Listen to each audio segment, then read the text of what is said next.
La relativa falta de noticias sobre el sínodo de la sinodalidad que se está celebrando en estos días en el Vaticano sigue dando la impresión de que aquí no pasa nada. Sin embargo, está cada vez más claro que tal vez lo más importante no sea el sínodo en sí, sino lo que sucede colateralmente al sínodo. La Iglesia hoy parece una inmensa obra de demolición donde grupos dispersos de trabajadores están arrancando con picos y palas las estructuras importantes del edificio. ¿Existe una dirección que coordine estos grupos demolidores? Queridos amigos, si están impresionados por tantas cosas que están pasando en nuestra iglesia, si su fe tal vez cada tanto vacila en medio a todo este caos, entonces este canal está hecho para ustedes. Queremos no solo informarles sobre lo que está sucediendo en la iglesia directamente desde aquí, desde Roma, sino sobre todo ayudarles a no perder la fe, sino antes bien a fortalecerla. Queremos que, a pesar de todo, su amor por la Santa Iglesia Católica aumente cada vez más. Buenos días, mi nombre es Julio Loredo. Bienvenidos en el canal Visto desde Roma.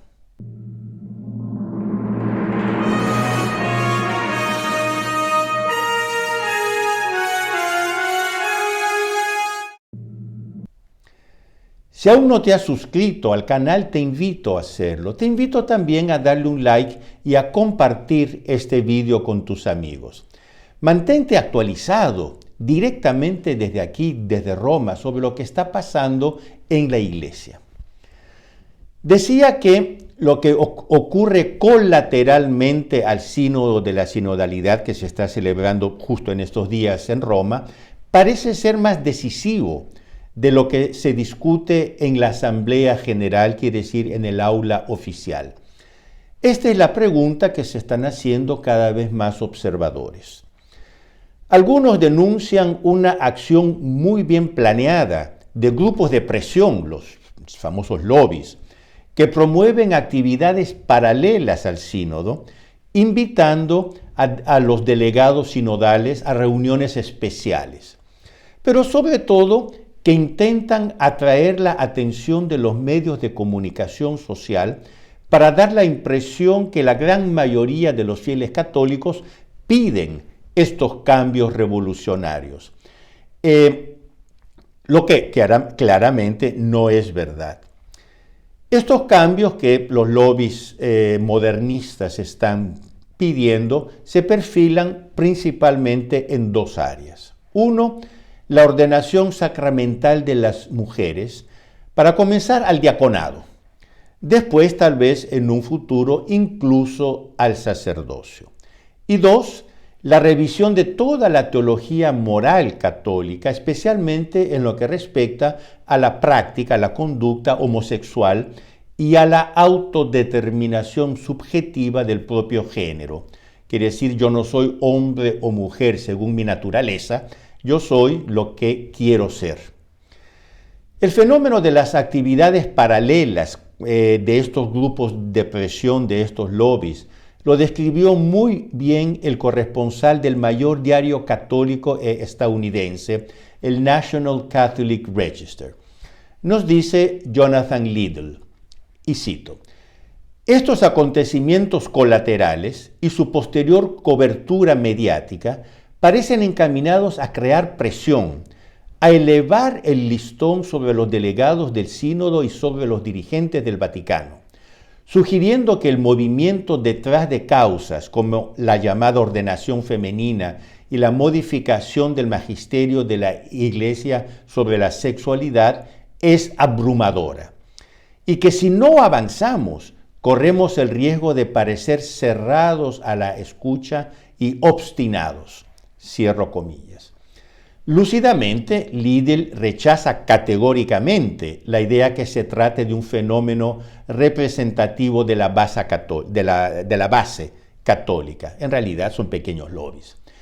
Y Liddell mismo habla de lobbies bien dirigidos y organizados.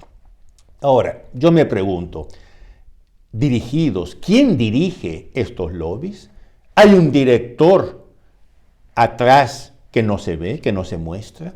Porque si hablamos de lobbies organizados, debemos asumir que hay una mente organizadora detrás. ¿Cuál es esta mente? En este sínodo, los dos grupos de presión que se destacan en particular son los que impulsan la agenda LGBT y el transgenderismo.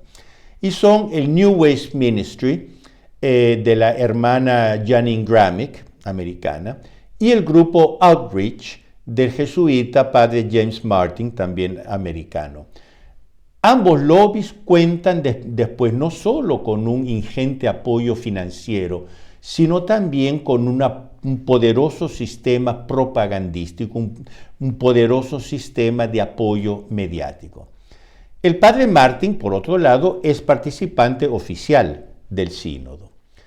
La semana pasada di la noticia de cómo la hermana Gramick había logrado ser recibida por el Papa Francisco junto con un grupo de transexuales y de militantes LGBT.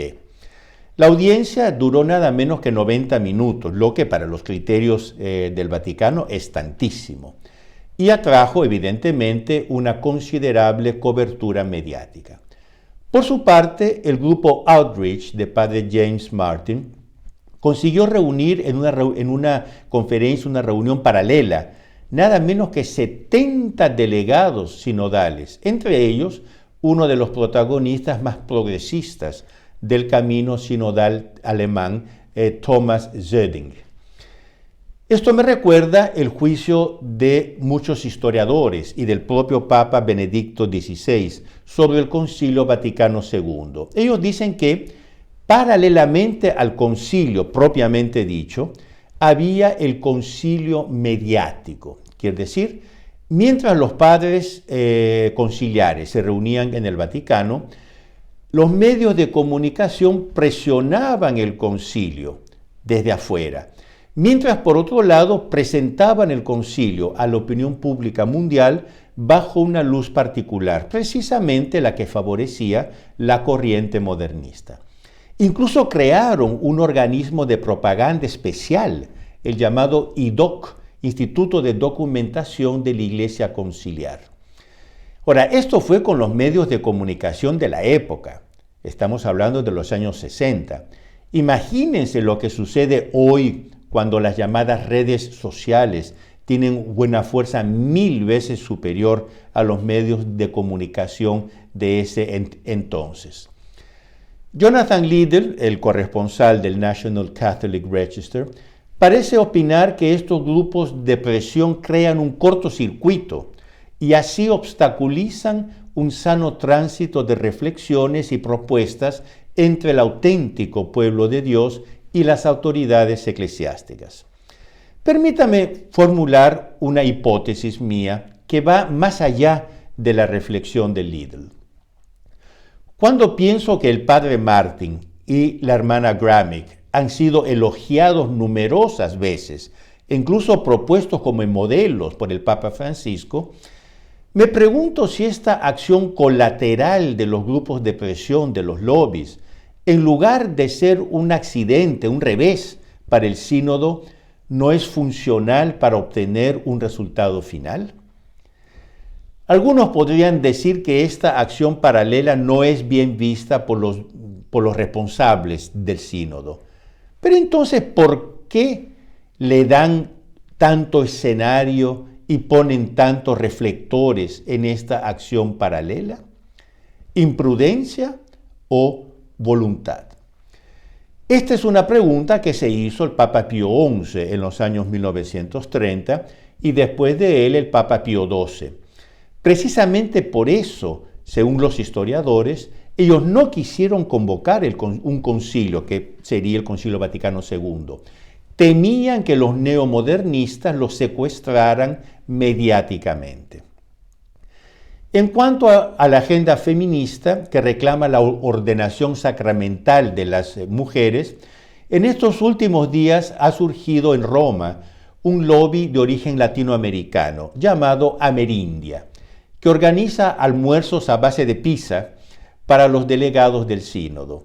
aderezado con discursos de mujeres ansiosas por alcanzar esta meta. Quiere decir, contacta a los delegados del sínodo, los invita a almuerzos de pizza y cerveza y les hacen discursos para adoctrinarlos. Ahora, yo me pregunto, ¿quién paga estos almuerzos? ¿Cómo logra esta lobby amerindia llegar y contactar todos los delegados del sínodo? ¿Qué puertas abiertas tiene? Estos almuerzos con sabor de pizza resuenan luego en la conferencia de la sala de prensa del Vaticano, como lo demuestra la reciente intervención del cardenal Leonardo Strainer, arzobispo de Manaus, en la Amazonía brasileña. Según él, en la Amazonía ya hay mujeres que, sin ser ordenadas, desempeñan papeles paraclericales. Lo que se pide, toda esta corriente indigenista, amazónica, lo que pide es que se les reconozca este papel con la ordenación diaconal y tal vez después incluso sacerdotal. Así ya no sería un papel paraclerical, sino sería clerical tucur. Tal como van las cosas, queridos amigos, estas actividades paralelas podrían convertirse en el verdadero sínodo de la sinodalidad. La agencia de noticias de los obispos alemanes, Katholisch, reconoce que en esta Asamblea General, dice, las acciones colaterales son más frecuentes y más progresistas que el año pasado. Pero los problemas no residen solo en los lobbies externos a la Asamblea. Incluso en la Asamblea hay participantes en el sínodo que desconocen elementos fundamentales de la doctrina católica y por tanto están abiertos a presiones externas.